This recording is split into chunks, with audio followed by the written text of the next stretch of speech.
अस्सलाम वालेकुम जनाब, कैसे हैं आप लोग। उम्मीद है कि आप लोग अच्छे होंगे, खैर खैरियत से होंगे। आप लोगों ने मुझसे कहा कि मैं कहानी सुनाऊं तो मैं सुना रही हूँ। मेरी शादी के 2.5-3 साल के बाद मेरी नंद की शादी हुई।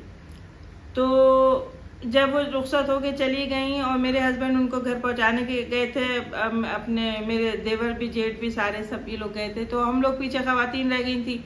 तो हमने बोला घर साफ कर लिया जाए, क्योंकि पहले शादियां जो है वो घरों में ही हुआ करती थी। ये मैं आपको स्टोरी सुना रही हूँ, आपको 30 साल पहले की, 29 ईयर्स बैक।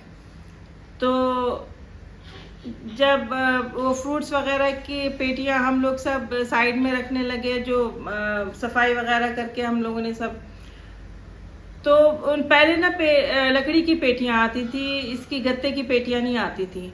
तो उनमें से ना अक्सर ऐसा होता था कि लकड़ी की पेटियों में से ना कीड़ा निकलता था। ये इतना लंबा कीड़ा होता था जो मतलब ऐसे उसको हाथ लगाओ या उसको पता चल जाए कि उसे कोई देख रहा है तो वो ऐसे हो जाता था जैसे डेड बिल्कुल, और उल्टा हो जाता था। तो इतना बड़ा काले रंग का कीड़ा होता था। तो वही जो पेटियों में कीलें लगी होती थी ना, मैंने उनमें से एक कील निकाली और मुझे पता था कि वो कीड़ा जिंदा है। मैंने उस कीड़े में, जिंदा कीड़े में वो कील डाल दी और उस अपने और हंसी मजाक कर रही हूँ, अपनी नंद के पीछे लेके भाग रही हूँ, उसको डरा रही हूँ और वो चीख रही है, चिल्ला रही है, भाभी मत डराओ, भाभी मत डराओ। 5-6 मिनट का हम लोगों का ये गेम था। बाद में मैंने वो कीड़ा और सुई, वो जो कील थी वो एज इट इज फेंक दी। अपने कमरे में चली गई। बाल मेरे बहुत ज़्यादा लंबे होते थे, टखनों तक मेरे बाल होते थे, जूड़ा मेरा इतना बड़ा जूड़ा बनता था, ठीक है ना, कि सर में दर्द हो जाता था उसके भारीपन की वजह से। बहरहाल मैंने अपने जूड़े में से पिनें निकालनी शुरू की, तो एक पिन मेरे हाथ से नीचे गिर गई, मतलब जो जूड़े की पिन होती हैं। मैंने जैसे ही झुकी हूँ, मैंने वो जूड़े की पिन अपनी उठाने की कोशिश की है। मैं झुकी की झुकी रह गई हूँ और मेरा अपेंडिक्स फट गया उसी वक्त। और वो अपेंडिक्स फट के जो जहर होता है पूरे अपेंडिक्स में, वो मेरा ओवरीज में चला गया।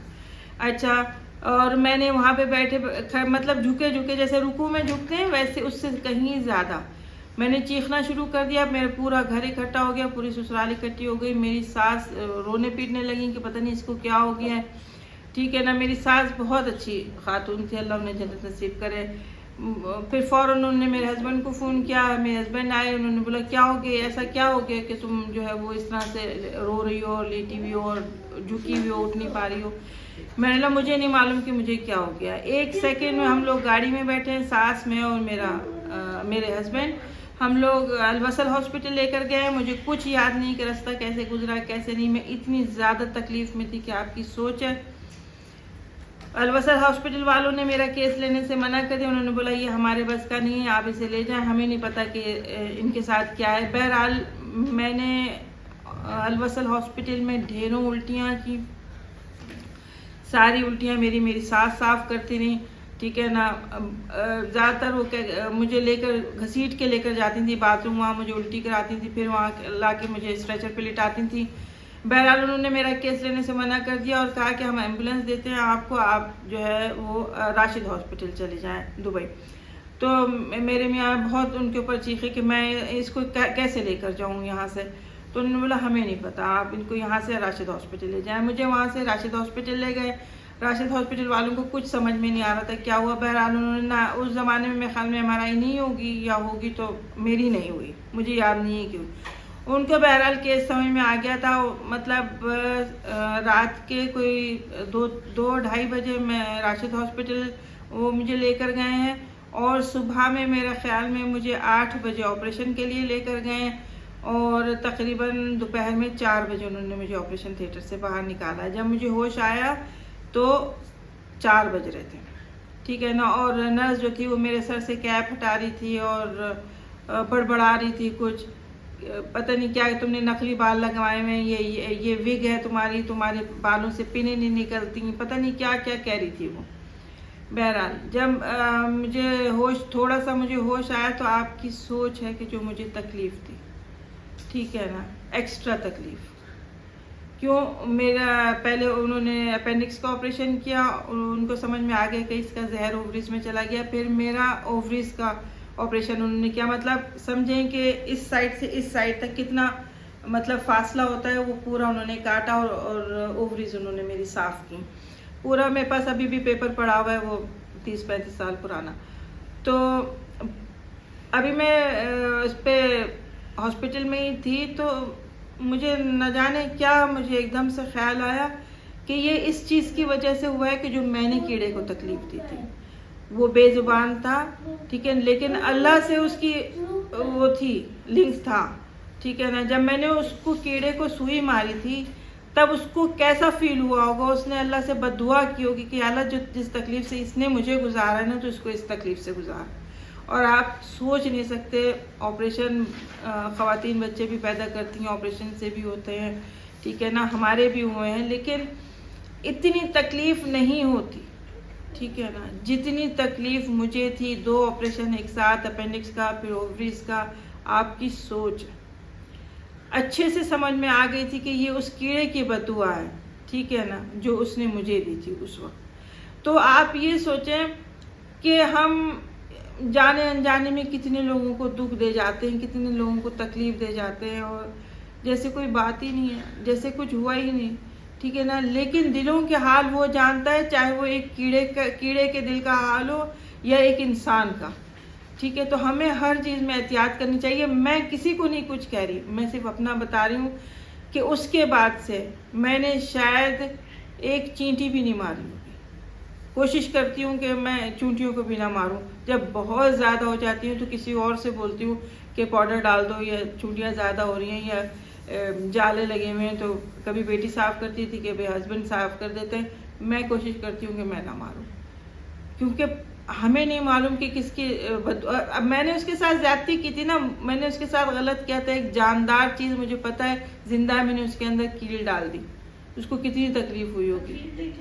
हैं मारने की इजाजत है, लेकिन नहीं, हशरातुल अर्द को मारने की इजाज़त है अगर वो आपको परेशान कर रहे हैं, तकलीफ दे रहे हैं, मतलब इस अजियत नहीं देनी चाहिए।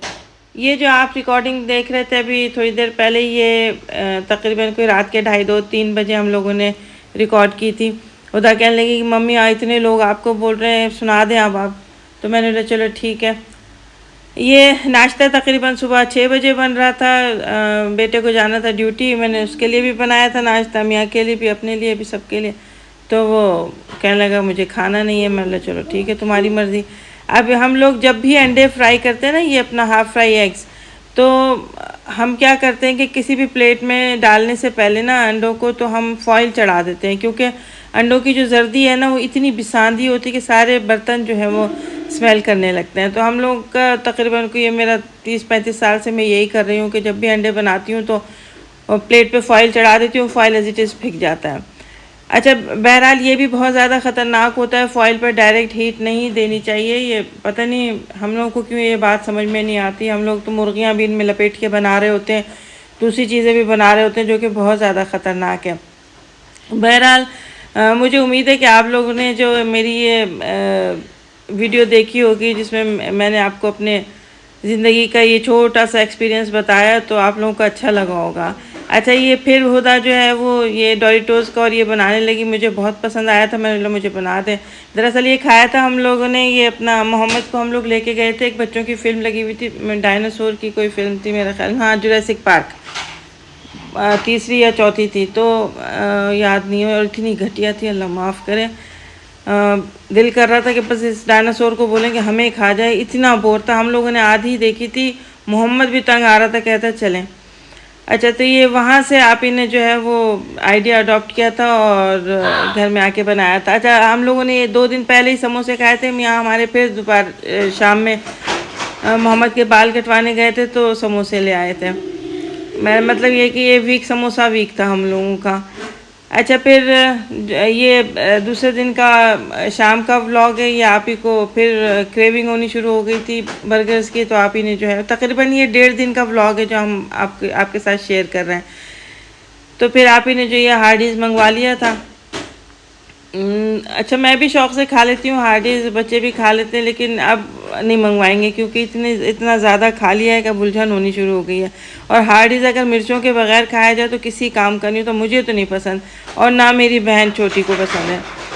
डॉक्टर कोमल को। तो वो हम लोग जो है वो मैकडोनल्ड हो गया या हार्डीज़ हो गया, ये तो हम लाजिम मिर्चों के साथ खाते हैं। और आप लोग कभी ट्राई कीजिएगा कि मिर्चों के साथ बहुत अच्छा लगता है। अच्छा, लोग बहुत सारे मिर्च, मेरे जो कज़न्स वगैरह ये भी बोलते हैं, मेरी बड़ी बहन भी मुझसे ये बोलती है अंडों पे लाल मिर्चें डाल के कौन खाता है। कभी आप लोग खाइए अंडों पे लाल मिर्चें डाल के, और उसके ऊपर जो है वो गरम गरम तेल का जो हल्का हल्का छींटा दीजिए, बड़ा मज़े का लगता है।